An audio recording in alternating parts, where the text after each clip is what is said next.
Fala galera, aqui é Gustavo Brito e essa é a Escola de Rebeldia, o podcast da Reserva.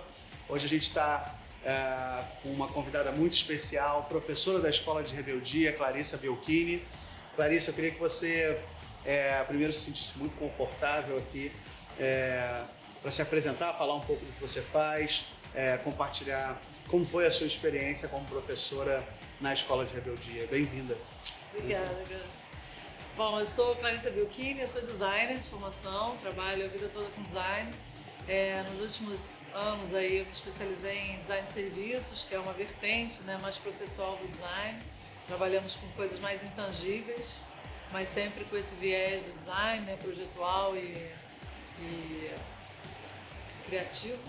E tenho uma consultoria também, sou professora na PUC e na Escola da Rebeldia. Isso aí. E eu adoro. Pode falar isso? Claro que pode falar que adora. Pode falar que adora quando você quiser. Sou super fã do trabalho de vocês, você sabe, né? E a minha experiência na Escola da Rebeldia foi muito legal. Foi um momento assim de expansão do conhecimento. As pessoas estavam muito abertas ali para receber a troca. Né? Foi um curso chamado Despacito, né? E esse curso a gente teve como desafio principal, se bem me lembro, redesenhar o onboarding dos novos entrantes da reserva, não foi? Foi. Isso é muito legal, porque o follow-up dessa história toda é que hoje a Escola de Rebeldia é responsável pelo onboarding dos novos entrantes da reserva como um todo. E a gente pegou muitas das ideias que surgiram. Eu ia te perguntar isso. Você tinha falado, a gente agora toma conta também desse onboarding, né? A gente faz o onboarding dos novos entrantes e o onboarding dos novos estagiários. Legal. E aí, a Clarissa, ela tem um trabalho muito longo com o design, é uma figura muito reconhecida nesse mundo. E eu queria muito que a gente falasse sobre conteúdo, queria muito que a gente abordasse temas que foram pertinentes dentro daquele seu curso, dentro do Despacito. Tá. Então eu queria começar com uma primeira provocação, que é sobre a palavra design. É super difícil de definir, muito difícil de traduzir. A gente tem várias abordagens a respeito dessa palavrinha inglesa. Eu queria que você tentasse trazer uma definição sua para essa palavra. Então, legal. Pergunta difícil. O design ele tem toda uma discussão em torno da palavra design, inclusive na história do design no Brasil, né? Buscou-se outros significados, traduções em português, e a gente acabou optando por design mesmo, porque a palavra design ela não tem uma tradução, né? Sim. To design significa designar um uso para algo, né? E a gente não tem essa palavra em português. E aí tem a palavra projeto, que não encaixa tão bem, né?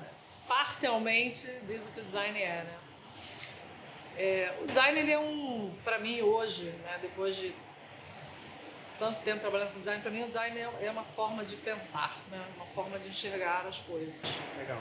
E ele possibilita tangibilização de resultados, né? Através desse olhar processual de geração de ideias, observação e identificação de um problema. Essa é uma das coisas que a gente mais valoriza no processo do design, é a problematização, né? Então, quando você soluciona uma questão, soluciona um problema, você está, às vezes, olhando para o problema errado, né? Então, entender qual é a questão através de pesquisa, observação e uma série de outros processos é um dos, digamos, pilares, né, do design. E aí eu sinto que você já está entrando, então, eu já estou entrando na teoria. no mindset. Né? Sim. Então, a gente entende que o design tem gente que fala que o design é dar forma ou designar. O Willem Flosser fala que é uma intenção, o design é uma intenção. É muito boa essa definição. O Arthur Cajá, que foi professor na Escola de Rebeldia também, que vai estar num podcast com a gente, fala de atitude, que o design é uma atitude. E eu gosto muito da ideia de que o design, ele é design. Ele é um modo de pensar, né? E aí esse modo de pensar, você chegou a entrar nesse ponto agora, sobre esse processo, né? Eu queria que você destrinchasse esse processo do mindset design para a nossa audiência. Como é que ele funciona, assim? De onde sai até onde ele chega? Ok, então o design ele é uma forma projetual de fazer as coisas, né? A gente parte sempre. Eu me lembro, vou contar uma história só para contextualizar. Gostamos de histórias. Na PUC, onde eu estudei, onde eu dou aula hoje, a gente tem uma pegada muito projetual. Quer dizer, o aluno entra ali e ele se forma como designer através de projetos, né? Então, Legal. a formação é projetual, você faz 8 projetos. Eu estou no projeto final, inclusive. E quando eu entrei ali, eu caí numa situação de escolhe um tema e vai pesquisar. E eu não estava entendendo o que eu estava fazendo ali, né? Porque é uma imersão absoluta e aí tem toda a vertente do design participativo, né? Tem uma visão de design social também, né? Então, ali é uma conjunção de visões. E aí, depois de eu escolhi, por exemplo, uma comunidade aqui, no Benjamin Constant, que era uma escola, né, de deficientes visuais. E foi muito bacana porque depois de algum tempo a coisa emerge, né? Os problemas emergem. Então, você pode partir de um problema específico, de uma questão, ou você pode se jogar num contexto, né? E a partir dali observar e surgirem dali, né? Emergirem algumas coisas. problematizações. Questões que não aparecem no dia a dia, questões funcionais ou questões de interrelacionamento, ou questões físicas de operabilidade, ou questões de sistêmicas, né? Então você pode, o problema, né, que é o ponto de partida, ele pode surgir tanto já de antemão, a priori, ou numa vivência que você vai experimentar Exato. a realidade de um lugar Exato. e aí você vai extrair um problema daquilo. Exato. Legal. Então esse é o início do processo, né? E aí essa fase de imersão, como o processo ele é elástico, né, ele pode ser longo ou não.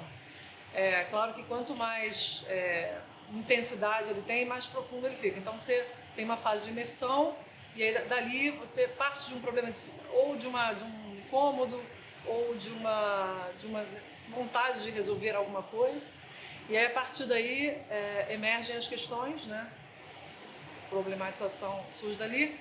E aí você, através de métodos, ferramentas e vivências, você chega num outro, você faz uma síntese daquilo, né? Daquilo que você viu, coletou, né? Coleta de dados, né? E conversas, né? Observações, às vezes aquela coisa de observar ao invés de perguntar, enfim, uma pesquisa de campo, uma série de visões, pesquisa de campo, pesquisa de observação, tem também o conceito da empatia, né? Que está tão falado, que é você tentar se colocar no lugar. Por exemplo, o Design Council que é um órgão forte na Europa, na Inglaterra, que foi um dos, digamos, impulsionadores do design como cultura, né? Há 2 décadas atrás. O Design Council trabalha muito com design do setor público, né? Para resolver questões urbanas e tal. E existem vários projetos que a gente pode, enfim, consultar hoje online, onde você se coloca, por exemplo, um projeto, só para exemplificar, né? Um projeto de mobilidade urbana para pessoas cadeirantes. Então, os designers que estão trabalhando ali têm que sentar numa cadeira de rodas e tentar pegar um ônibus de verdade para sentir, para entender. E aí, a partir dessa síntese, a gente chega num outro ponto, que a gente chama de ponto de vista pelo Double Diamond lá do Design Council. O Double Diamond depois é um ponto que eu vou pedir para você. Aí você faz o reframing da questão inicial, você sempre parte de uma pergunta inicial, chega numa outra. Então você sai de uma pergunta, digamos, mais ingênua para uma pergunta mais ponderada, mais crítica, né? E dentro desse processo você faz um mergulho que é pesquisa, ou pesquisa de campo, conversa. Exato. Às vezes a segunda pergunta ela é mais específica ou ela tem um foco diferente da primeira. Então, às vezes, você muda o seu foco de um problema para outro, mas você só pode saber o real problema depois dessa imersão. Né? Você não pula de uma pergunta para outra elocubrando você sozinho. tem os dados, né? Coleta os dados. E aí a segunda fase, né? Que é a segunda parte do diamante. É quando você gera as ideias, né? Que a gente chama de geração de alternativas. E aí tem toda a questão criativa, né? Que o Nigel Cross estudou muito, né? Que é um autor também que estudou. Ele quis entender como é que os designers no mundo trabalhavam. E ele ia perguntar, mas como é que é o seu processo criativo? Eu não sei, nenhum sabia explicar, né? Ele escreveu um livro chamado Design Thinking que conta isso. Ninguém consegue explicar porque é intuitivo e é realmente o momento onde você desenha as soluções. E aí a gente abre para uma gama de soluções e isso serve tanto para um serviço quanto para um produto. Então, você está desenhando uma cadeira de rodas, ou um carrinho de bebê, ou uma garrafa, ou um serviço. Você abre para alternativas a partir daquela pergunta e aí com critérios e filtros de escolha você seleciona as ideias finais e aí parte para um desenho, desenvolvimento, detalhamento, prototipação, implementação. E nesse processo de geração de ideias, que é vulgarizado como brainstorming, né?